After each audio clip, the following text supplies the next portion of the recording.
Hello there, welcome back to our podcast and it's your Kuya Paz. At ngayon po ay, I have the time kasi I just finished all my check-ins, all my preachings. Yeah. So dito po ako ngayon sa guidance office at praise God dahil very productive tayo and also fruitful. Ayun, ayun kasi every Wednesday and Thursday, Friday, nandito ako sa guidance office sa school natin. Bukod po sa pagpapastor. So one of our ministries is really to counsel the young people. The reason I'm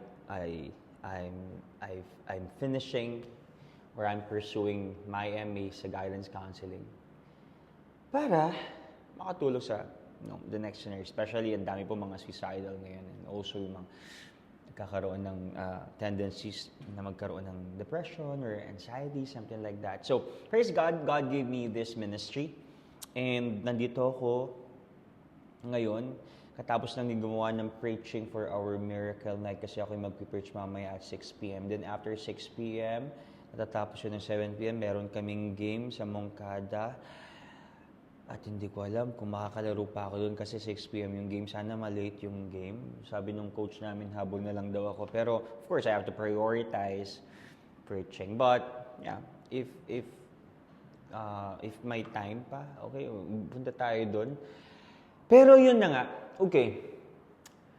For sure naman, bago nyo po clinic to na nag-wonder kayo at na-curious kayo, bakit wag pahirapan si parents? Actually, itong topic na to, random lang to. Wala akong script dito, even notes. Wala akong notes. Okay? Talagang nakatutok ako sa camera ngayon. Kaya, ayun. Pero, paano nabuo ito? Share ko lang. Kasi kanina, pumunta ako kay mommy pagkatapos kong kumain sa bahay. Nanta ako sa clinic ni mommy, kwentuhan ng konti, daldalan ng konti, and then, of course, I have to go back dito sa office. But prior going back to the office, bumili ako ng coffee sa Pick Up Coffee. And then, after that, pumunta ako ng office doon sa kabila, sa Bethany Church, doon sa church natin. And then, diretso na ako dito. Pero, along my way from mom's clinic to Pick Up Coffee, randomly, itong topic na to, nag-pop up lang. Kasi parang, ang dami kong pangarap sa buhay di ba? Pero hindi para sa akin, laging words namin ng tatay ko, wala kaming pangarap sa sarili namin. Of course, meron din naman, meron kang magandang sapatos, okay na yun, di ba? Pero yung pangarap for your own sake or ikaw yung magbe-benefit ng lahat, ay wala eh. Siguro 20% yes, pero 80% my dream is for the church. My dream is for other people, for the next generation, for my future family. So, yun talaga yung pangarap ko. And, tumama lang sa akin. Dami kong pangarap, no? Yes, for other people. The reason I'm pursuing my MA sa guidance and counseling for the next generation. As we all know, ang dami pong nasasaktan ngayon. Ang dami pong, I'm one of those mental health advocate. So, kaya ako po kinuha yun. Sabi ko, yes. Isa sa mga pangarap ko, matapos ko tong MA na to, and then we'll cross the bridge when we get there after kung matapos ito, kung magdodoktor pa ako, whatever, bahala na si Lord. Pero I'm praying about it. Pero isa sa mga bagay talaga na tumatak sa akin, libreng mangarap, walang bayad mangarap, sky is the limit, but fulfilling and pursuing your dreams is costly. Excuse me. Ba't ko nasabi yun? Kasi, alam niyo po ngayon, dami kong mga estudyanteng nakakasalamuha, yung mga young people natin. I'm seeing their lives. Of course, I'm praying for them. Tapos, minsan may mga magsasabi, Kuya, anong dapat kong gawin? Okay, I want to, okay, sige, i-guide kita. Gamitin ko yung pagiging guidance counselor ko dito. Right. And then, biglang nag-pop up lang yung part na yun eh. Actually, itong title na to, itong topic na to, gusto kong i-title siyang, practicality or over radicality or radical yet practical, something like that. Bakit ko sinasabi to? Kasi, ulitin ko po, libreng mangarap, walang bayad mangarap, pero to fulfill and pursue and finish your dreams, ang laki po ng kailangang gawin, ang daming kailangang bayaran. It will cost you a lot. It's costly. For example, sa pag-aaral mo, pag-aaral mo. Given, kung kaya mo mag-aral, you will spend time pursuing your dream. Good, may pambayad ka, di ba? But the problem sometimes, or the challenge sometimes is this, wala kang pambayad. Or kung may pambayad ka, sakto lang, parang, sakto lang. Pero kung gusto mo ma-finish pa rin yung pag-aaral na yun at ma-pursue pa rin yung dream na yun, kailangan mo pa rin spend ng time para mag-aral mabuti, para maging scholar ka, at kapag scholar ka, wala kang babayaran. But here's the thing. Hindi lang naman yung tuition fee ang kailangan natin i-produce. Kaya nga, kanina, sabi ko sa inyo, kailangan ba naming hindi ko sinasabing huwag kayong mangarap ng matindi, okay? Gusto ko mangarap tayong lahat sabay-sabay. But somehow, we have to be practical. Yes, radical ka, pursuing your dreams, but don't forget to be practical. Kaya ito yung nagbabattle sa akin. Especially yung mga students today, they want to become doctors, they want to become engineers. Wala namang masama doon. But sometimes, you have to be practical. And you have to think of your parents as well. So, ngayon, dito na mag-uumpisa yung topic natin talaga na laser focus natin doon sa part na yun. Kaya, ang title ko dito is Huwag Pahirapan si Parents. Kasi dapat maging practical din po tayo.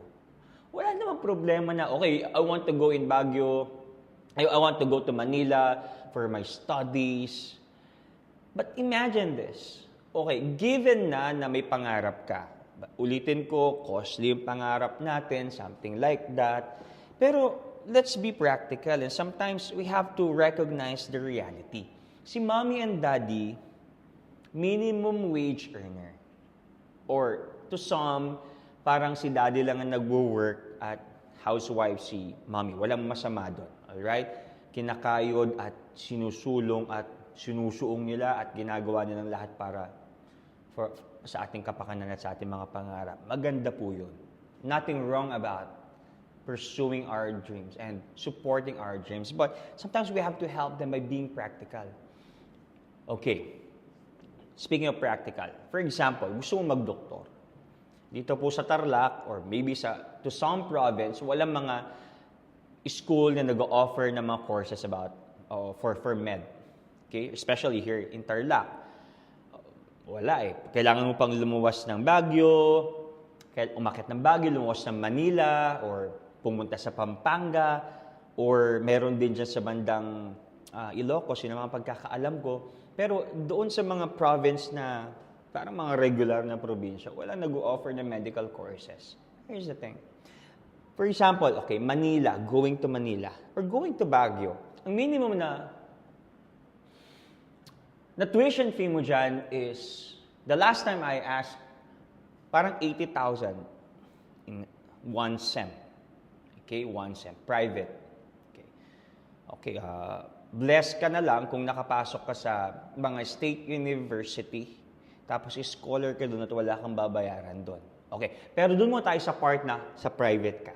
Okay, kasi gusto mo sa UST, gusto mo sa SLU, kung mayroon man doon, or sa AUF, or sa somewhere else, minimum tuition fees 80,000 pesos. If, for example, pagpalagay na lang natin na yung mga magulang mo, minimum wage earner, okay? 15,000, let's say, 15,000, 15, that's 30 a month. Of course, yung 30,000, you have to pay, they have to pay their bills, okay? Meron, babayaran yung bahay, kung nagre-renta.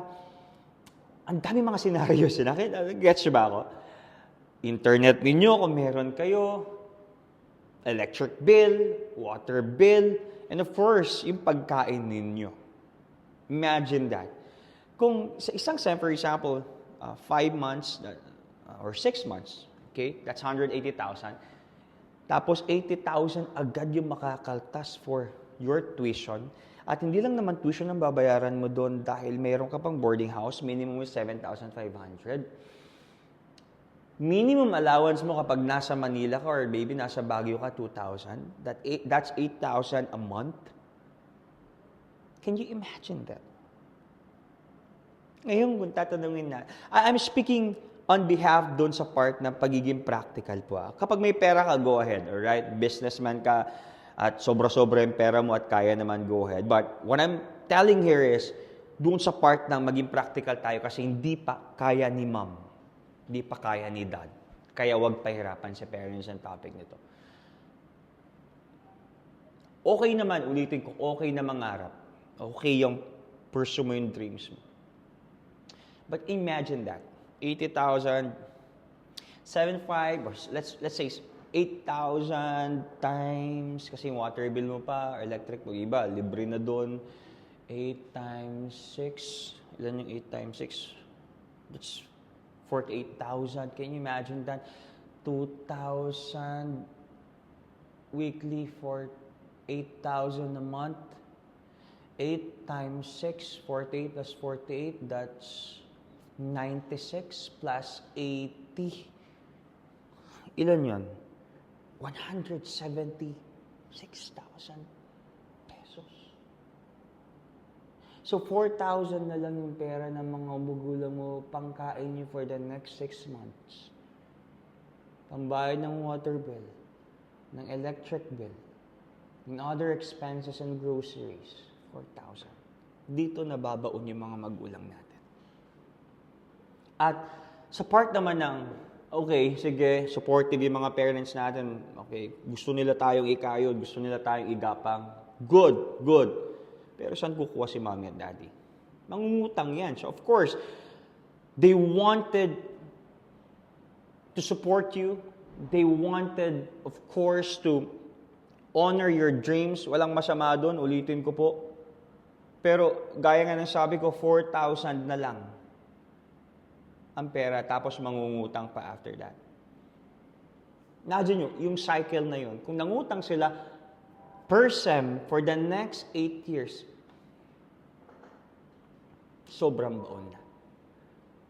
That's why, ako po as a guidance counselor, every time I guide, of course, nasa kanila pa naman din yung decision.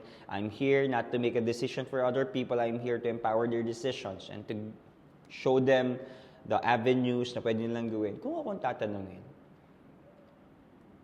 pwede mo namang kunin yung pangarap mo someday when the time is right. As of the moment, what are those practical things na kailangan ko munang gawin na hindi ako mahuhuli sa pag-aaral at the same time makakapagtapos ako at may matatapos ako? You can get those courses na, alam niyo yun, na medyo mura, marami dyan, or hindi pa sa ganun kataas na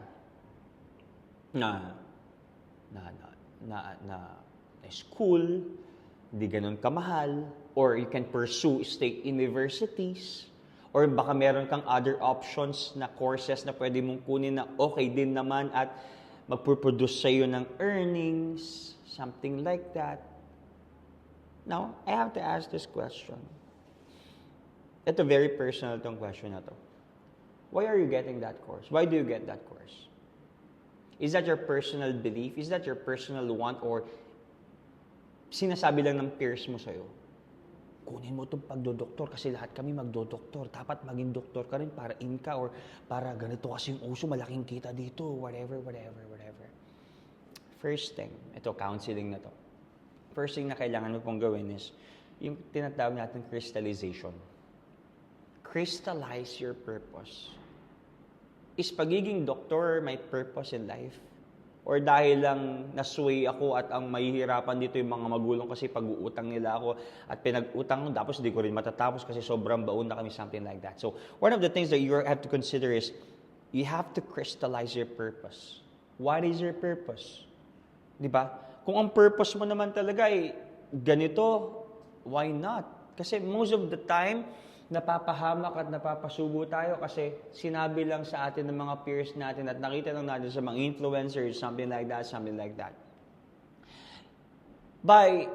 How can I know my purpose?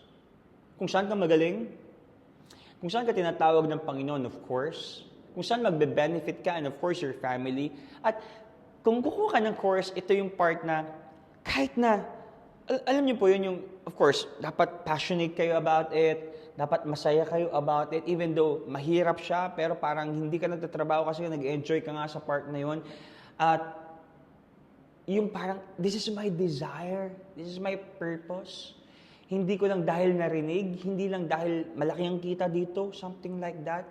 Hindi naman po lahat ng magagaling at matatalino at influential ay mayayaman. Diba? For example, saludo ako sa mga teachers, hindi ganun kalaki ang kanilang sahod, pero they know their purpose, they know their passion. I want to teach the next generation. Something like that. Hindi naman lahat tinawag na maging businessman. Hindi naman tinawag maging doktor, something like that. You have to know first, you have to crystallize your purpose. What is my purpose? Why I'm dreaming these things? Number 2 is prioritization. Crystallization, prioritization. What is my priority as of the moment? Ang priority ko ba ngayon ay yumaman agad? Ang priority ko ba ngayon ay sundin si mommy and daddy? Priority ko ba yung gawin yung gusto? Kasi minsan naglalaban yan. Your personal want and your parents want. So, you have to ask yourself, should I pursue my personal values or our parents' values? And once you determine that, alam mo yung priority mo eh. Kailangan ko na bang kumita ngayon? For example, sa mga well-off, kailangan ko na ba talagang kumita ng malaki ngayon? Kasi gusto ko pong malaman ninyo, ang mga priorities po natin nagbabago-bago.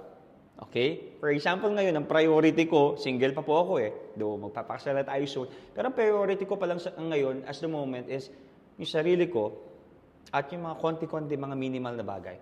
Pero pagdating ng part na nagpamilya na ako, mag-iiba na yung priority ko. So, magkakaroon na rin ng shift ng want, ng dreams. Oops, parang kailangan ko na yatang kumita ng mas malaki kasi may pinapaaral at meron na akong college at meron na akong pamilya.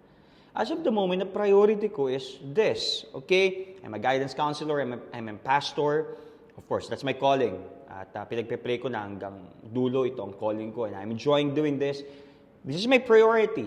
Pero sooner or later, after 10 years, 20 years, somehow, magbabago yung priority natin. So now, huwag tayo magpabugso-bugso. Feeling ko talaga magiging doktor ako. Until such time na hindi naman pala yun ang priority mo as of the moment. Ang priority mo lang naman ngayon is, okay, makapagtapos muna. At kapag nakapagtapos ako, nag-excel ako, yumaman ako, and then I'll pursue that dream kung talagang yun ang dream mo. Pero kung hindi pa talaga kaya, let's be practical. Kasi ako naniniwala kung talagang radical ka doon sa pinupursue mong dream, after you become practical, then you will pursue your dreams. Kasi nga radical ka. Are you getting it? At sa akin lang, huwag po natin pahirapan yung mga magulang natin dahil lang nasulsulan ka. Imagine mo yung nahayaan yung mga magulang mong mangutang. Tapos, nung pinangutang ka, di mo naman ginagalingan sa pag-aaral, di ba? Or kung nag-abroad man sila, ano-anong ginagawa mo sa buhay. Now, here's the thing. Kaya nga sinabi ko, balik tayo doon sa notion na ang pangarap ay libre, pero ang tuparin ng pangarap ay mahal. Di ba? So, what I'm trying to say here, that's why, huwag natin pahirapan yung mga parents natin. Let's be practical sometimes. Kung pwede magtipid, magtipid. Di ba? Kung pwedeng maging masinop, maging masinop. Kung pwedeng sobrang dalingan, talagang magsunog ng kilay, magsunog ng kilay. Huwag magbunot ng kilay, okay? Magsunog at magsunog ng kilay. So, crystallization and prioritization, that's very important. Sinasabi ko to on behalf of our parents kasi alam ko po yung hirap ng bawat mga magulang. For example, minsan kasi we think of those as status. Di ba? Status ang iniisip natin eh. Parang, okay, status ko kasi nandito ako sa ganitong school, kaya matindi ako. Wala rin po sa school yan. No? May factor yung nasa school ka. O yung maganda yung school, may factor yun. Pero, malaking factor pa rin sa estudyante yun, di ba? Kasi ang ganda nga ng school mo, tamad mo naman mag-aral, di ba? You know, I've seen a lot of people and students na nasa simpleng school lang, pero sila nagtatop sila. Sila nag-strive sila sa buhay. So, it's for sure, maganda makapagtapos po tayo, pero we have to be practical din. Kasi minsan parang, wala ka pa nga pang paaral eh. Or, for example, kung kailangan mag-stop, okay, stop ka muna doon sa pinupurso mong yun hanggang sa magkaroon ng pera. At kunin mo muna yung kursong afford natin. Kunin mo muna yung kursong kaya mo na ng budget. Now, kung talagang matalino ka at scholar ka ng bayan, why not? Yun yung sinasabi ko, costly. In a way na you have to spend time reviewing your notes, studying, sunog kilay. Wala mo ng jowa, wala mo ng gala, wala mo ng kape, wala mo ng iPhone, something, whatever. If you're driven, if you are laser focused, pinpoint your dreams. You have to pinpoint your goals in life, di ba? And this is not to discourage you, at wala pong pinagbibintangan dito, right? I'm just saying my point of view na kapag hindi kaya, wag muna.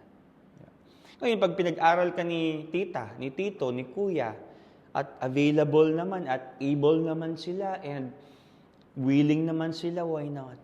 Why not? Pero kung wala pa, wag muna po. Kasi, you will drag your parents somehow sa isang sitwasyon na makikinabang ka, pero sila kawawa. Di ba? Yun lang naman yung sa akin doon. Kaya, awa din tayo sa mga parents natin. Pero, ulitin ko, pag kaya mo, alright, go. Sige lang. Pero of course, galingan mo din kasi hindi naman nila pinupulot yung pera na yan for sure. So, we have to do our part, our responsibility to study well. Kaya, yun lang po, yung sa akin, sa part na yun. Marami naman mga ways, yun, para matapos ka someday. Not now, but sooner or later. Kasi, gusto mo yan eh, di ba? At naniniwala ako po, pag gusto natin ng isang bagay, mangyayari yan pag gusto mo. Di ba? Pero ulitin ko, let's honor our parents at huwag natin silang pahirapan. Let's be practical. Kung wala po, dun muna tayo sa kaya. Para walang nadadamay at hindi mo sila i-drag sa sitwasyon na. Diba? Ngayon, ang tanong, pag nakagraduate ka, tutulungan mo ba silang doon? Dapat tulungan mo sila just in case na mangyari po. But I believe God will provide. I believe God will protect your dreams. God will prosper your family. And sana po matapos natin yung mga pangarap natin sa buhay. But, yes, we're radical, but don't forget to be practical. Wala pong masama maging practical. Okay? Wala pong masama maging practical. Alam ko may faith tayo sa Panginoon, but don't forget, God gives us wisdom, di ba? And use that wisdom. Somehow, maging practical din tayo sa buhay. Right? So, yun lang naman gusto kong sabihin. Sana nakatulong ito. At God bless po sa inyo. Love you. Mabuhay.